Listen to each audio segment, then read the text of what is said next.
Post workout मीलमध्ये काय खायचे? मी आज हाय प्रोटीन मील असणारे चॉकलेट फ्लेवरचे ओट्स घेतले, तेही 50 ग्रॅम. 2 वेलची केळी घेतली, तेही 87 ग्रॅम.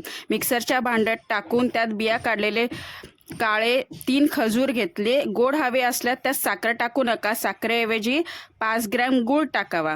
मी टाकला नाही कारण की मला गोड जास्त आवडत नाही. आणि एका ग्लासमध्ये उकळून थंड केलेले गाईचे दूध मिक्सरच्या भांड्यामध्ये ओतले. 1.5 मिनटं फिरवले आणि ओट्स मिल्कशेक तयार आहे. आणि सोबत उकडलेली अंडीही मी त्यामध्ये मिलमध्ये घेतली. अशा नवीन नवीन रेसिपीसाठी श्वास सफर आणि बरंच काही या यूट्यूब चॅनलला तुम्ही नक्की सबस्क्राईब करा आणि बाजूला बेल आयकन आहे ती क्लिक करा, म्हणजे तुम्हाला माझे नवीन नवीन व्हिडिओ पाहता येतील. आणि पुढील व्हिडिओ तुम्हाला कोणते हवे असल्यास ते मला कमेंट करून सांगा.